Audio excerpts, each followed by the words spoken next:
La Habana, diciembre de 2021. Todos desandan las calles de la ciudad. Los niños, los abuelos, las familias disfrutan cada espacio y celebran la vida. Desde noviembre, la nación experimenta una nueva normalidad. Pero meses atrás, la pandemia sacudía a los cubanos con el mayor pico de contagios y de fallecidos de toda su historia. El pueblo de Cuba que sigue la información y de otros lugares se dará cuenta que es la cifra más elevada que hemos tenido en toda la historia de la pandemia y que realmente traduce lo complejo del momento epidemiológico y la necesidad de seguir incrementando la protección de las personas. Matanzas, convertida en el epicentro de la enfermedad, enfrentó la situación más desfavorable. Toda la solidaridad de los cubanos se volcó a esta provincia, la más impactada por la variante Delta.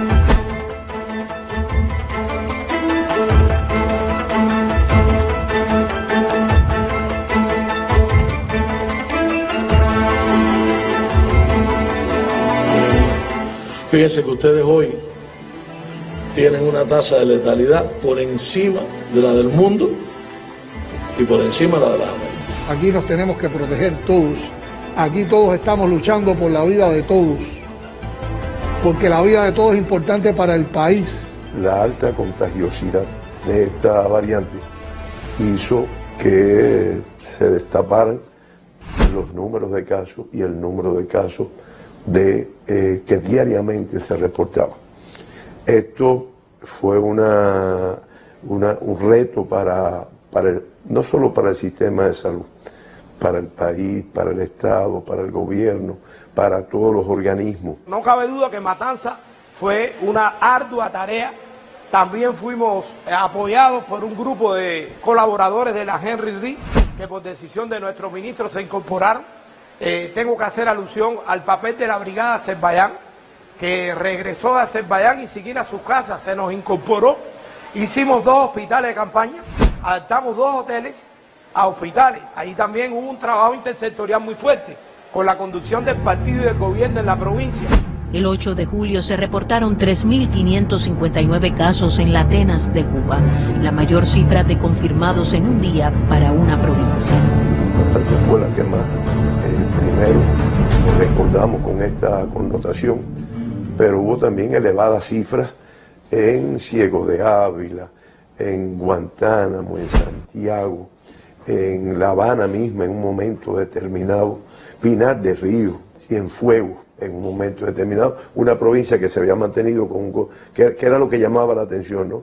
Provincias que en un momento determinado se habían mantenido con un control de la pandemia, Cienfuegos, Villa Clara, y que en un momento determinado con la nueva variante pues se producía un explote con un número de casos muy elevado y consecuentemente un número elevado de fallecidos. Pero no sería julio el mes más complejo para el Sistema Nacional de Salud. Agosto dispararía las estadísticas. El 3 de agosto se registró la cifra más elevada de fallecidos en una jornada, 98 decesos. 11 días después, igual cifra. Cuba reportó en este mes 9.907 pacientes diagnosticados con el virus, más de 50.000 activos en instituciones de salud, un colapso de la actividad asistencial en varias provincias a la vez.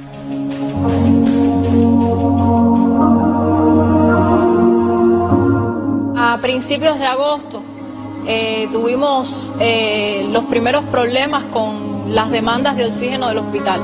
Yo recuerdo que ese día me fui bastante tarde del hospital, o sea, tuve muchas cosas que hacer, tuve reunión en la provincia para hablar temas de aseguramiento, de recursos, de cómo enfrentar estos meses difíciles que íbamos a vivir por el pico pandémico, y llegué a mi casa bien tarde en la noche y como una hora después recibo la llamada de que la bala de oxígeno había estrepitosamente caído. Tuve que regresar, llegué aquí casi a las 11 de la noche. Nos pasamos toda la madrugada el consejo de dirección en pleno, incluso la directora del hospital, que estaba recuperándose de un segundo coronavirus, tuvo que estar aquí con nosotros vigilando el relojito de la bala de oxígeno para que no cayera. en constante comunicación con los médicos de la terapia, con las enfermeras de las terapias, para que nos dijeran si había algún problema de suministro, que afortunadamente no lo hubo, rezando para que llegara la paila con el oxígeno, que llegaran los balones. Fueron días muy duros con el oxígeno, estuvimos noches enteras vigilando el recambio de los balones, porque usamos el banco de emergencia que trabaja con cilindros de oxígeno, y aprendimos cuánto gasta un ventilador pulmonar, aprendimos cuánto gasta un paciente usando oxígeno suplementario, aprendimos que el oxígeno es un medicamento indispensable y que había que cuidarlo, que había que controlarlo. Nosotros aprendimos mucho de la pandemia, sobre todo del compañerismo, del codo a codo, no tan solo de los médicos del hospital. Hay muchos héroes anónimos en esta historia. Los médicos del Hospital Finlay nos apoyaron incondicionalmente, y no solo los médicos, por supuesto los enfermeros, pero los trabajadores de limpieza, los trabajadores de la cocina, las pantristas, fueron gente muy importante para luchar con el COVID. Y a todas esas personas hubo que crearle un lugar donde descansar por las noches. También fue diferente la manera en que nos vestíamos para poder cuidarnos de esta enfermedad que tiene una alta transmisibilidad. Tuvimos que crear más habituallamiento de ropa, porque había que darle ropa para las personas para descansar. A los pacientes había que cambiarle el nasobuco varias veces al día. La ropa con la que nos vestíamos no era la bata sanitaria normal, sino que había que poner pijama, había que poner sobrebata. Fue totalmente diferente el hospital de COVID que un hospital normal. Hubo días que fueron muy tristes. Hubo días que creíamos que no lo íbamos a lograr.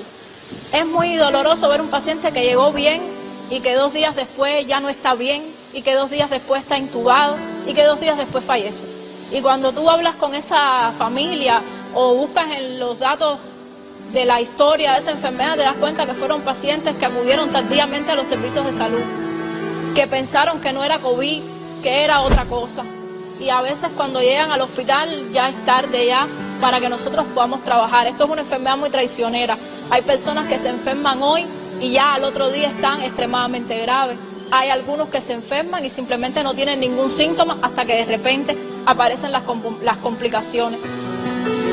Vivimos momentos de tener pacientes jóvenes que se pasaron la noche entera conversando con sus familiares por las redes sociales, y que en el horario de la mañana hicieron eventos agudos y fallecieron. Y no hay forma de enfrentarse a eso. El médico siente mucha impotencia cuando no hay algo que uno haya podido hacer. A veces cuando uno le dice a los familiares, hicimos todo lo posible, es que realmente lo hicimos. Y a veces hasta lo imposible. A veces nos volvemos confiados y queremos ganar y ganar y ganar, y por ese mismo empeño de querer ganar, ganamos. Los profesionales de la salud de los hospitales pediátricos también se crecieron ante el dolor de madres y padres. Todas las salas las tuvimos que abrir, todas las salas las teníamos llenas, colapsadas las salas, y teníamos que dar altas rápido. En la noche se daban altas, de madrugada casi todos recibíamos la carga mayor de pacientes, la recibíamos en horario de madrugada. Y fue muy difícil porque prácticamente nos pasábamos todo el día despiertos, esperando que los pacientes llegaran y en vigilia. Para la pediatría fue difícil porque nosotros llegamos a tener picos no soñados. Nosotros llegamos a tener, yo recuerdo el 17 de septiembre, y lo recuerdo con exactitud porque coincidió con un viernes de pediatría, que tuvimos el pico máximo de 2.045 niños con 396 lactantes, o sea, pacientes menores de 1 año. Me gradué en COVID, después hice residencia de primer año en centros de aislamiento, pero apoyando a adulto mayor, y ya en segundo año me tocó acá, en La Balear, estudiando con pediatría. El momento más difícil fue cuando comenzamos a tener miles de pacientes diarios, cuando comenzamos a tener promedios de más de 1.500 niños por día, cuando las terapias intensivas sobrepasaban los límites habituales de su asistencia sanitaria, cuando comenzamos a pasar de la decena de niños críticos y graves por día, cuando tuvimos el primer fallecido. Los momentos difíciles fueron los 19 niños que no logramos que egresaran satisfactoriamente. Las cosas más difíciles es tener que informar niños fallecidos, embarazadas fallecidas, personas de mucho prestigio para Cuba, para el mundo, de la ciencia, del deporte. Nuevos protocolos, nuevas misiones y nuevos retos enfrentaron los profesionales de la salud. Crear esas capacidades para esos miles de ingresos diarios, estoy hablando. Crear capacidades para los miles de contactos que se detectaban por cada caso que se confirmaba. Crear capacidades para el aislamiento de los viajeros que en un momento determinado mantuvimos en cuarentena institucionalmente. Fue un reto que fue duro. Había que montar todo un sistema de toma de muestras y envío con toda una serie de requerimientos que había que cumplir de bioseguridad y tratar de que todo eso saliera muy bien. Y afortunadamente nos salió bien, porque de hecho no tuvimos personal enfermo ni mucho menos relacionado con lo que era la actividad aquí de toma de muestras en el hospital. No estaba acostumbrado a trabajar con el nivel de exigencia y de responsabilidad que me tuve que enfrentar en estos momentos. Estuve en varias tripulaciones y en casi todas estuve trabajando solo, asesorado a veces por especialistas, pero que no estaban al frente del paciente como yo, y tuve que crecerme como profesional, estudiar mucho, prepararme. El personal se caracteriza casi siempre o generalmente por personas jóvenes a las que hemos tenido que enseñar y nutrir con todo lo que conocemos. Para ellos ha sido también muy impactante, pero hemos salido adelante. Ahora mismo estamos muy satisfechos con la labor realizada. Todo el personal de enfermería muy contento, de la mano siempre de nuestros profesores médicos, de la mano de nuestros profesores enfermeros. Y en nuestro hospital, por ejemplo, podemos decir con mucho orgullo que nuestros especialistas jóvenes quirúrgicos son clínicos y los podemos comparar con cualquier clínico que pueda haber en este país, porque han aprendido, porque se han tenido que hacer fuertes, porque se han tenido que enfrentar a una tarea a la cual no estábamos acostumbrados y nunca pensamos, por supuesto, que nos íbamos a acostumbrar. Y pienso que a pesar de todas estas vivencias, nos ha servido mucho para aprender.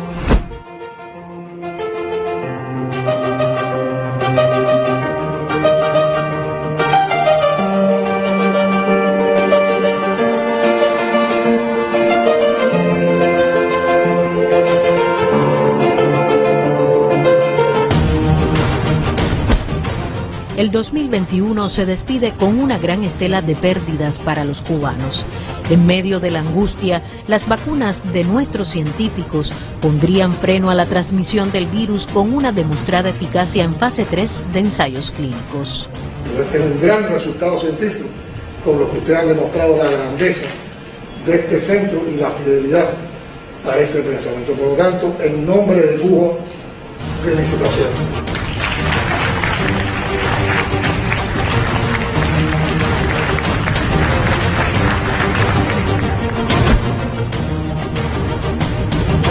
De esa formación, de ese espíritu, pueden salir resultados tan grandes como estos que ennoblecen a la patria, son totalmente enaltecedoras de nuestra nación, de la cubanía, y son también resultados que son emancipadores.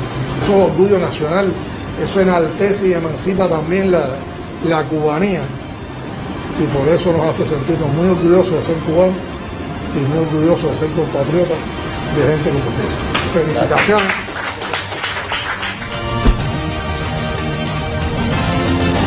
La estrategia de vacunación, que incluye el desarrollo y producción de las vacunas cubanas y los candidatos, 3 vacunas, 2 candidatos que tenemos hoy, con una soberanía total, y la estrategia organizativa y de implementación de la vacunación, sin duda es la principal obra de la ciencia en el año 21. Ahora bien, esa estrategia de vacunación y ese desarrollo de candidatos y luego vacunas forma parte de esa carpeta grande de investigaciones que ha hecho el grupo de ciencia, que viene desde el año 20 desarrollando otros proyectos que permitieron control clínico, control epidemiológico, desarrollo de productos innovadores, desarrollo de nuevos medicamentos, desarrollo de nueva tecnología, desarrollo de nuevos equipos, ventiladores, desarrollo de medios diagnósticos. Todo eso nos dio una soberanía en el manejo de la COVID en Cuba, que fue coronada con uno de los grandes proyectos dentro de ese grupo de ciencia, que es las vacunas. Dentro de la estrategia nosotros habíamos conseguido más de una vacuna y siempre explicamos que bueno, el objetivo era, si una no funcionaba, tener otra variante para ir al seguro y bueno, tuvimos la suerte que más de una funcionó. También, como se explicó en su momento, tuvimos dificultades productivas en una de estas vacunas, pero bueno, al tener más variantes pudimos avanzar rápidamente en la producción y en iniciar una vacunación masiva en nuestro país. Funcionó la estrategia de diseñar 3 dosis como esquema de vacunación. Nos ha demostrado lo que ha estado ocurriendo, bueno, que era importante también contar con un esquema de esta naturaleza. Lo que hemos visto, o sea, ya después en la práctica, en la aplicación masiva, como nosotros le decimos, en el mundo real ya, es que realmente las vacunas han sido muy efectivas. Primero, ensayos clínicos, luego intervenciones sanitarias en poblaciones y grupos de riesgo, hasta lograr la cobertura nacional de vacunación anti-COVID-19. Aldala, que había estado allí desarrollándose clínicamente en el oriente del país, tenía mucha intensidad de trabajo aquí en La Habana, porque digamos que el juego se decidía en La Habana, en las instalaciones productivas del CIGB, y ahí reconocer el equipo del sistema productivo del CIGB que puso todo su empeño en que este fuera un proceso que no se fallara prácticamente en ninguna de las etapas de fabricación. Y te puedo decir el día de hoy que hemos llegado a acumular en dosis equivalentes en ingredientes farmacéuticos activos, ayer lo compartíamos, 50 millones de dosis, y hemos fabricado ya el sistema CIGB-AICA 40 millones de dosis. En el Sistema Nacional de Salud hemos puesto alrededor de 24 millones de dosis y hemos exportado alrededor de 16 millones de dosis.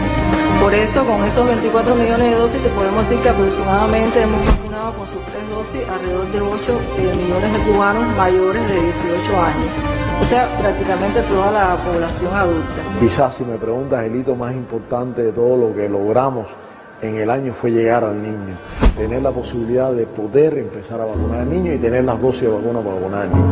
Porque bueno, en menos de un mes se le puso la primera dosis a casi 1,6 millones de niños. Estamos hablando del primer país en el mundo que logró vacunar a su población infantil, que corta la cadena de transmisión, porque el niño es un elemento importante en la cadena de transmisión, es casi 15%, o sea, ese segmento de 2 a 18 es casi 15% de la población que si no está vacunado se infecta y transmite. Y por lo tanto logramos tener vacunados a todos esos niños y tener realmente y lograr evitar que esos niños transmitan, y yo pienso que eso tiene que ver mucho también con los resultados que hemos tenido como país ahora. Con la mira puesta en el enfrentamiento a nuevas variantes del virus, la comunidad científica de Cuba no descansa. Una representación de las 32 empresas de Biocuba Pharma visitó lo que ha sido considerado como un enclave estratégico para el desarrollo de nuevos productos de la biotecnología en el 2022, incluyendo vacunas. Estamos en el centro CIGB Mariel, un centro con una visión de futuro para el desarrollo de la biotecnología en Cuba.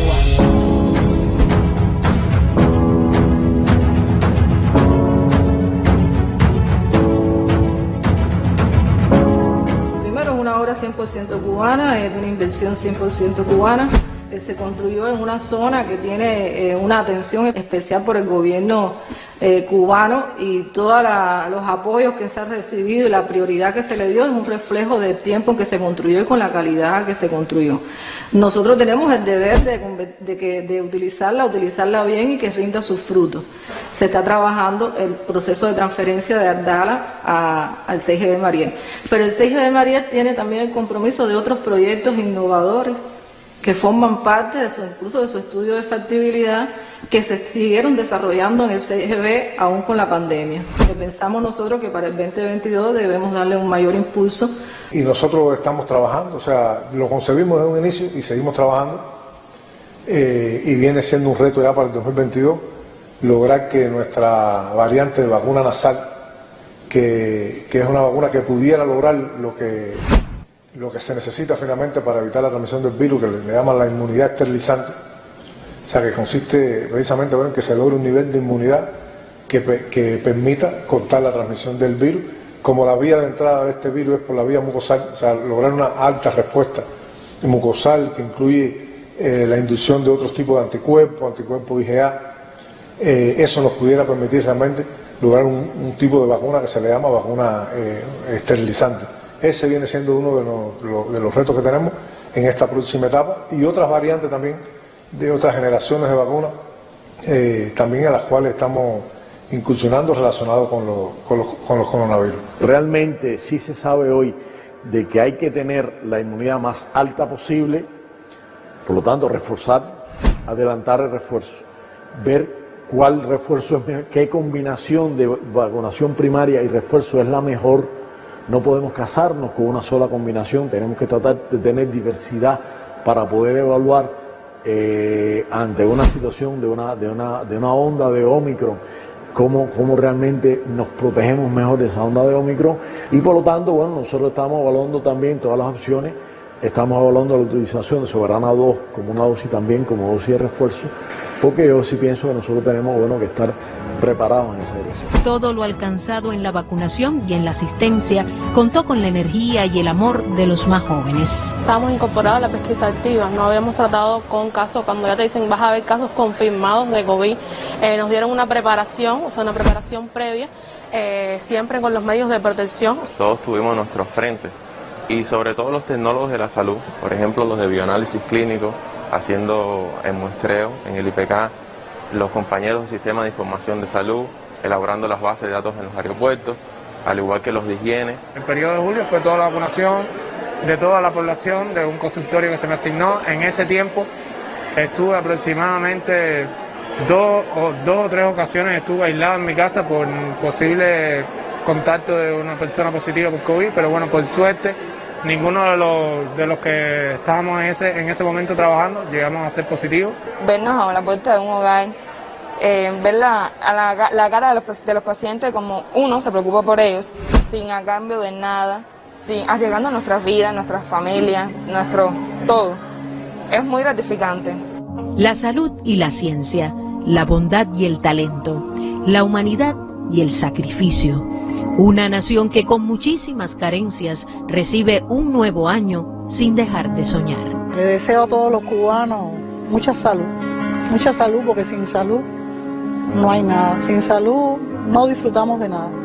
Y les deseo prosperidad en este nuevo año, que el 2022 traiga alegrías que quizás nos faltaron en el 2021. Un fin de año feliz, lleno de alegría, que indiscutiblemente la memoria de lo que pasó pues pesa.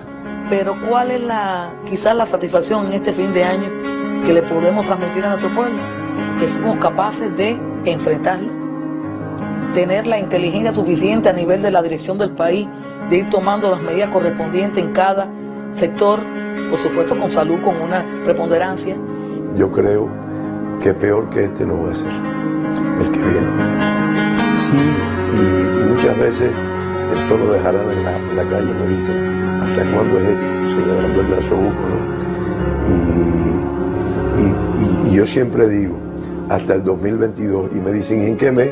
En diciembre del 2022, ¿no?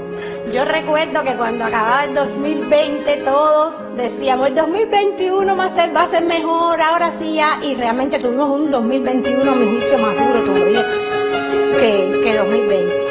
Pero no, ahora tenemos una cosa bien diferente. Estoy hablando en materia de esto, de COVID, que es la vacuna. Estamos listos para enfrentarnos a un 2022 como nación que ha logrado sobrevivir, como nación que debe salir muy bien o mucho mejor que muchos pueblos del mundo de esta situación, y por lo tanto nosotros aspiramos que el 2022 sea el año del despegue. El reto fundamental es mantener este control. Depende de las vacunas, pero también depende de nosotros. Tenemos que seguir protegiéndonos, tenemos que seguir manteniendo un grupo de medidas durante esta etapa aún. El apoyo está en esto, en confiar en nosotros. Nosotros vamos a darlo siempre todo y pensamos siempre en ellos para dar cualquier paso. Pensamos en que necesitamos al pueblo de Cuba siempre contento y alegre, como somos. Pero tienen que confiar en nosotros, tienen que ser responsables también, y eso es muy importante. Pero mucha felicidad. Por lágrimas de dos ríos, en este envase democracia sin alarde, orgullo para el honesto, vergüenza para el cobarde. En esta dosis, la Virgencita de la Caridad bendice al bravo David que enfrenta al rudo Goliat. Bendice al bravo David.